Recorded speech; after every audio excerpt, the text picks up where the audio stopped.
کسی نے جا کر صادق آل محمد امام جعفر صادق علیہ السلام سے یہ سوال کیا کہ مولا منافق کی کوئی پہچان بتائیے. منافق کسے کہتے ہیں؟ جو اپنے آپ کو مومن ظاہر کرے، جس کی شکل صورت لباس بات چیت اس سے یہ لگے کہ یہ مومن ہے لیکن دل میں ایمان نہ ہو. راوی امام سے سوال کر رہا، اچھا یہ کتاب بچہ پڑھ رہا، میرا موضوع نہیں ہے، میں تو صرف مثال دے رہا ہوں کہ بچے نے کتاب میں پڑھا کہ راوی نے امام سے پوچھا مولا مومن اور منافق کی پہچان، فرق، امتیاز کیا، کیسے پتا چلے کون مومن ہے کون منافق ہے؟ ایک ایسا سوال جس کا جواب ہر معصوم اپنے ماننے والے کو اس کی سمجھ کے مطابق دیا، حالات کے مطابق دیا. بہت سارے فرق ہیں لیکن اس حدیث میں یہ لکھا کہ معصوم نے یہ فرمایا جو شیطان کی اذان کو پورے شوق اور دلچسپی کے ساتھ سنے وہ منافق. شیطان کی اذان، بھئی اللہ کی اذان تو ہم سنتے آئے، یہ شیطان کی اذان کب سے ہونے لگی؟ وہ حدیث یاد آ گئی، وہ حدیث کہ جب پروردگار حضرت آدم کو اس دنیا میں بھیجا تو کچھ خطروں سے آگاہ کیا. آدم دنیا میں جا رہے، اپنی اولاد کو بتا دینا شیطان ساتھ ساتھ آ رہا، اور شیطان کے پاس بھی کچھ چیزیں جن سے وہ تمہارے ماننے والوں کو بہکائے گا. سنو ایک اذان میری ہے جو لوگوں کو نماز کے لیے بلائے گی، ایک اذان شیطان کی ہے جس کا نام ہے خینا، جس کا نام ہے گانا، جس کا نام ہے یہی سنگنگ اور سانگ. یہ ہے شیطان کی اذان. بس حضرت آدم کی حدیث، معصوم کا جملہ کہ منافق کی پہچان یہ کہ وہ گانے کو بڑے شوق سے سنا کرتا ہے، بلکہ اگلا جملہ تو حدیث کے اندر انتہائی اہم. معصوم نے فرمایا کہ خینا یعنی گانا تو وہ آواز ہے کہ اگر کوئی مومن حقیقی بھی ہو اور مسلسل خنا سنتا رہے تو منافق بن جاتا، اس لیے کہ ان الغنا ينبت النفاق کما ينبت الماء الزرع. یہ امام معصوم کا فرمان. اور کون سا امام جس کا لقب ہی صادق ہے، دشمنوں نے جس کی سچائی پہ کبھی شک نہ کیا تو ماننے والا کیسے شک کر سکتا ہے؟ وہ امام کہہ رہا کہ گانا یا غنا یہ تو وہ چیز ہے کہ اگر مسلسل اس کو سنا جائے تو گانا دلوں میں نفاق کو پیدا کرتا ہے، اور اس طرح سے پیدا کرتا ہے جیسے بارش ہوتی رہے، پانی پڑتا رہے تو زمین میں سے گھاس اگاتی ہے، زمین میں سے فصلیں پیدا ہونے لگتی ہیں. جس طرح پانی بظاہر بنجر زمین، بارش ہوتی رہی، پودے نے سر ابھارا، گھاس نظر آنے لگی، اسی طرح اگر انسان کے کان میں غنا کی آواز پہنچتی رہے، اگر منافق نہیں بھی ہے تو غنا کا کام ہے دل میں نفاق پیدا کرنا. غنا کی خاصیت یہ ہے مومن کو منافق بنا دینا. اب جو اس نے یہ سنا، اور سنا کیا کتاب میں خود پڑھا، امام معصوم کے حوالے سے پڑھا، گناہان کبیرہ شہید دست غیب شیرازی کی مشہور کتاب، اس میں بھی جا کے اس حدیث کا حوالہ ڈھونڈ لیجیے. اب وہ گھر میں آیا پریشان. اب بچہ تو بھائی نہ سمجھ تو بھائی، اسے پتا ہی نہیں کہ باپ اور ماں سے کیا کہا جاتا اور کیا نہیں کہا جاتا.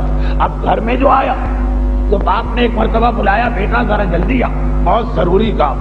کب سے میں تجھے ڈھونڈ رہا تھا، کہاں بیٹھا؟ کیا ضروری کام؟ کہ بھائی آج شب جمعہ، چھٹی کی رات ہے، آج کی رات گزارنا، جلدی سے ویڈیو سینٹر پہ چلے جا اور جو سب سے زیادہ تازہ ترین اور لیٹسٹ ریلیز فلم ہے اس کو لے کے آ جا. فلم آ گئی. اب جب فلم شروع ہوئی تو گانے کی آواز سن، گھبرا کے اس نے باپ کو دیکھا، گھبرا کے اس نے ماں کو دیکھا، گستاخ اور بے ادب نظر آ رہا، سوال کرتا ابا اماں ہم لوگ مومن ہیں یا منافق ہیں؟ اب اتنا جو سننا تھا گویا کسی نے بارود کو آگ دکھا دی ہے. غیظ و غضب کے عالم میں باپ پیچھے مڑا. کیا کہہ رہا؟ کیسی گستاخی؟ ارے ہم نسلوں سے مومن ہیں، ہم پشتوں سے مومن ہیں، یہ تجھے کس نے سکھایا؟ کہا کہ مجھے امام نے سکھایا. امام کی حدیث میں پڑھ کے آ رہا. میرا آقا اور مولا کہہ رہا کہ گانا سننے والا منافق بن جاتا. اور آج کی رات یہ شب جمعہ ہے. اب بتائیے 1000 میں سے کتنے باپ ہوں گے سر جھکا کے کہیں گے بیٹا تو نے صحیح کہا، اور کتنے باپ ہوں گے جو اس بچے کی اس طرح سے ٹھکائی کریں گے کہ آئندہ یہ کبھی حدیث کی کوئی کتاب نہ پڑھنے پائے؟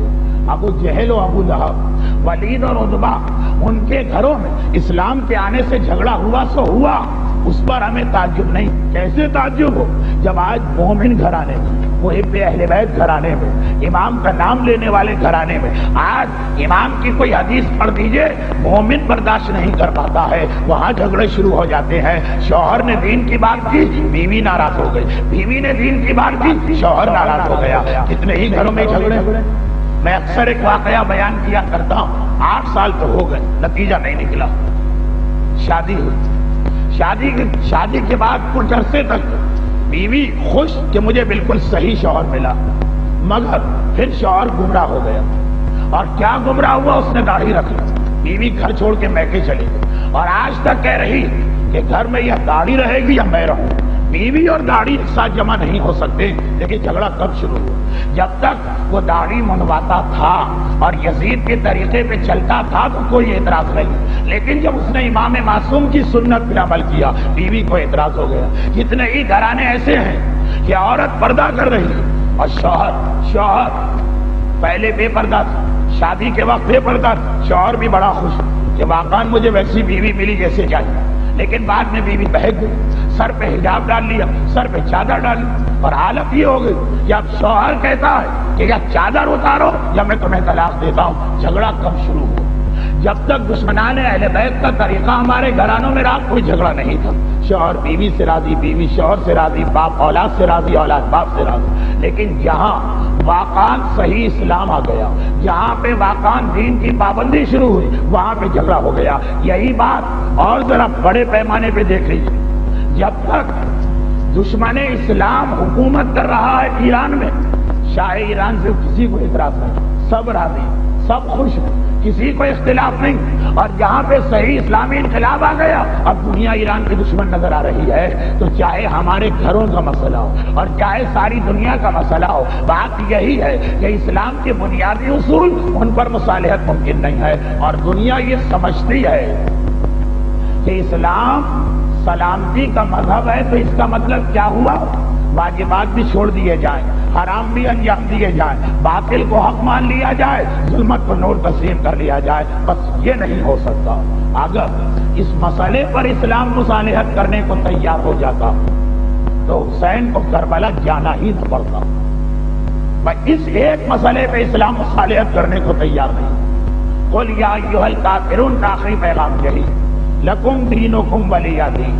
یہ نہ کہنا کہ ہم باطل کو حق مان لیں، 1 سال تمہارے خداؤں کی عبادت ہو تو 1 سال ہمارے خدا کی، یہ نہیں ہو سکتا، یہ نہیں ہو سکتا۔ اصولوں کی بنیاد پہ کوئی مصالحت نہیں۔ جھگڑا ہوتا ہے تو ہوتا رہے، اختلاف ہوتا ہے تو ہوتا رہے۔ ہاں، اسلام کا ماننے والا اپنی طرف سے کوئی جھگڑا شروع نہیں کرے گا، لیکن جھگڑا اس پہ مسلط کیا گیا تو اسلام کی خاطر وہ ہر قربانی دینے کو تیار ہوگا۔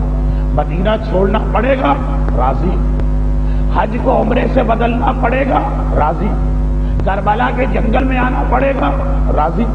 بچوں کو 3 دن پیاس کی عالم میں دیکھنا پڑے گا، راضی۔ اپنے بچپنے کے دوستوں کے لاشیں اٹھانا پڑیں گے، راضی۔ اور تو اور اپنے جگر کے ٹکڑے قربان کرنا پڑیں گے، راضی۔ پیاسے گلے پہ قاتل کا خنجر چلے گا، راضی۔ خیمے جلائے جائیں گے، راضی۔ سیداریوں کی چادریں لوٹی جائیں گی، راضی۔ لیکن یہ کہا جائے کہ باطل کو حق مان لو اور اسلام ایسی سلامتی کا مذہب بنے، یہ نہیں ہو سکتا۔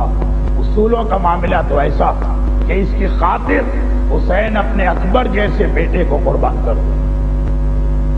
ذرا دیکھیے، یہاں اسلام کی بات آتی ہے، اسلام کتنا قیمتی، اسلام کی خاطر ہر ایک کو قربان کیا جا سکتا ہے، اسلام کو کسی پہ قربان نہیں کیا جا سکتا۔